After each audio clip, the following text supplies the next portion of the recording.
Hi, I'm here. I'm gonna tell you why you need to be the storyteller of your friend group. Because I'm a storyteller of my friend group. I don't mean like, oh, I'm telling stories in a bad way. Like I'm telling a story that engulfs, that gets the reader in, that gets them going, that gets them there. Let me tell you about why you need to be the storyteller of your friend group. Because it's a lost art, it's a lost skill. I don't think the girls are doing it as good as they used to anymore. Because let me tell you, from a storyteller, I give detail, I give emotion, I give emotional climax, I give cliffhanger, I'll leave you on a cliffhanger. I will have you there like you were in the story and you know what's going on. So, what I'm gonna do, and I'm gonna tell you this, why I get dressed. Because I have to get dressed, because I have to go to work. So yeah, let's kill two birds with one singular stone. Let's do it, y'all, okay? Why I believe you need to be the storyteller of your friend group, I just think storytelling is a lost art. I think that people crave community. They crave this sense of intimacy. They want to build this community, this connection, but no one really knows how to do that. And I feel like once you're in a friend group, people forget to foster these connections, like to continue to foster them, if you understand me, if you get it. Because I know most people don't get it, and it's kind of like what am I doing? And you know, you just kind of can't forget to foster those connections. So the way I do this is I tell stories because I'm a storyteller at heart. I tell stories through this app. I tell stories through, other things. I tell stories on Instagram. I tell stories through my posts. I tell stories through everything because I'm just a storyteller. And is my mom back? Let me check. And because of this thing that I'm a storyteller, I have to really tell stories. And I believe that each individual has their own story to tell and they have their own unique way of telling it. So I'm going to tell you how you can tell your story in a good, old-fashioned, amazing way. And also to elevate your experience, you can use pictures, you can use types, you can use fonts, you can do slide nights, you can do anything of the story that really wants to just help you elevate your story even more. And don't mind the clothes that need to be washed, and don't mind the door handle that needs to be put on. I just haven't got to that yet. We'll get there, we'll get there soon. So I think the first and most important thing to how to tell a story is, say for example, we're gonna make up a story, right? We're gonna make up a story and we're gonna say something. And we're gonna say, let's take Halloween weekend for example. You go out with your friends, you go out with a different group of friends, correct? You go out with a different group of friends and then someone does something crazy. They get stupid crazy, they go ballistic, and you want to tell your other friends that, hey, this story happened on that night. So what you want to do is first things first. You want to gather your friends and tell them, hey, I have news. Because once you tell them that alerts everyone so they know that you have news. Okay, don't forget it, don't forget it, don't forget it. So then next thing you want to do is once you have them, kind of figure out a place, a time to meet. When do you want to meet? Where do you want to meet? I usually do my debriefs with the girls in the dining hall. It's a great place to do it because I love a good public setting. A public setting where people can't hear you, but they can't hear you, but they can't hear you. You know what I mean? Like if they're really tuned in, then they can hear you, but most people are not gonna hear you. So like public setting is really fun. Also, the dorm room can really do some damage too. Or just a good walk, like a good walk. People forget that walking exists too. So I think good walk could also do the trick, but you wanna get them in a good spot where you're most comfortable and they're most comfortable so you can really tell them the story. My stories usually take 30 minutes. 30 minutes at minimum to tell, whether it's a short story, a long story, whatever story, because I gotta really get into it. I gotta tell you the setting. I gotta put you where I was. I gotta put you in the setting. I gotta give you the cast of characters. I gotta give you the lineup. I gotta give you where was I going, what was I doing leading up to that moment. I gotta give you the details beforehand that led up to the moment that we're in now. You gotta give context, give details, give something to work with. You know what I mean? Okay, great. So now you're with me. Okay, great. So after that, you start getting into the crux of the biscuit. You really want to tell the story and you want to tell it good and you want to tell it right. So what I like to do is to make sure that I'm not misconstruing anything of the sort of what could be said. I always like to add in just a little bit of, well, allegedly. Because a lot of things are alleged because you don't know what the story is. But usually when I tell a story, I don't usually fib about the story. So I don't normally get things wrong about the story.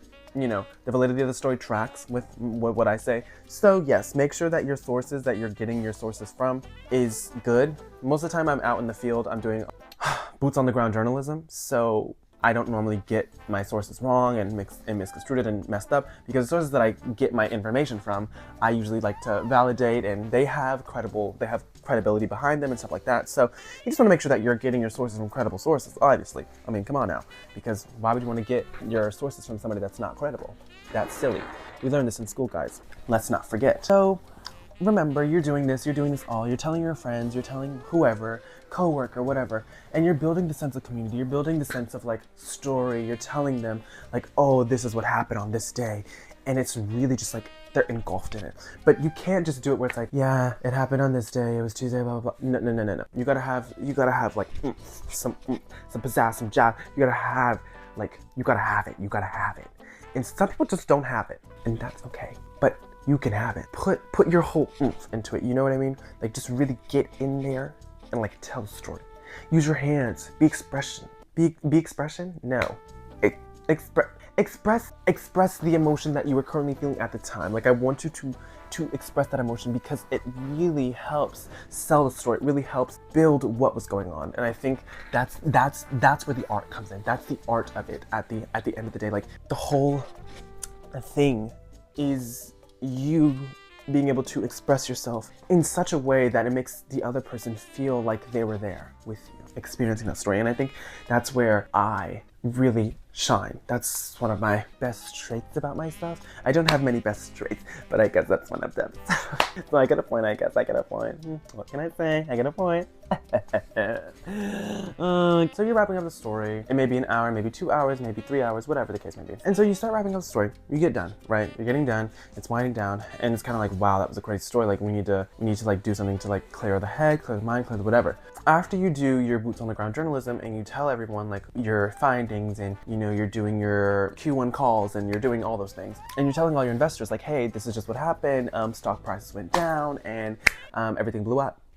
You then want to restructure, regroup, and you want to kind of just take a moment to decompress, to really sit with everything that you just said and told everybody, and have everyone kind of like tell their side, or like ask questions or figure out what's going on. But also between things, like, people will have questions and you're gonna have to answer them. You're gonna have to answer them. And the thing is like, sometimes what you have to do is you're gonna be like, I'm gonna get to that, I'm gonna get to that, I'm gonna get to that. So now we're gonna move on to the question section. This is the debate. This is where the conversation comes in, because it's a story, but it's also a conversation. Conversation and a story. You have to get that correct, because you don't come correct, then don't come at all. Do you hear me? Right. So when you start asking questions, when people start asking questions, or you're the one asking questions, remember, you can always ask who, what, when, where, why, and how. Usually you'll find out all those answers in the thing. So if they're a good storyteller, you'll find out everything. If they're not a good storyteller, you'll have to ask a lot more questions than you normally would. Now, here's the thing. Here's where you run into some quarrels, some problems. Here's the problem section. Some people are going to call you messy. Some people are going to say that you know, just like, this isn't storytelling, this isn't blah. I don't care what they have to say, because guess what? Like I said, I'm a storyteller. I tell stories. I build community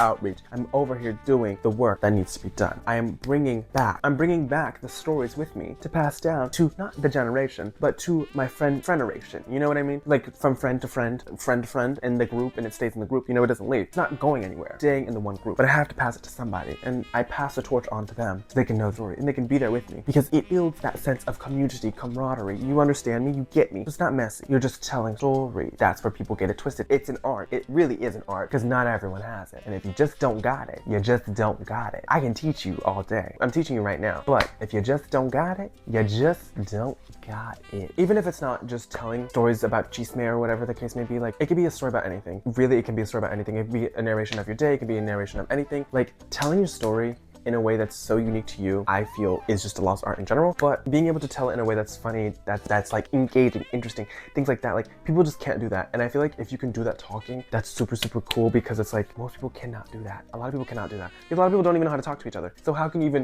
even get to the stage of making the friends to even tell them the story, to tell someone else's story, when you can't even get to the part of talking to somebody? Riddle me that. You can't riddle me that, because you have no riddle to riddle me with. Right, quickly. There you go. I gotcha. I get another point. Thank you. So yeah, all in all, if you are like me and you're someone that tells us these stories, and you're a storyteller, you could be considered the town crier if that's what you want to be.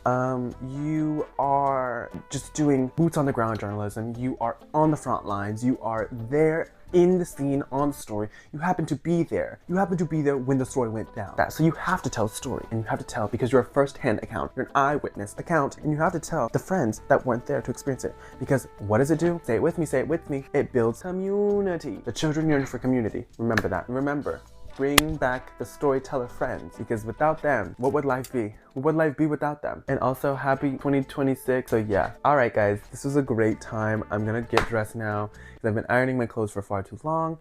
And yes, thanks, guys.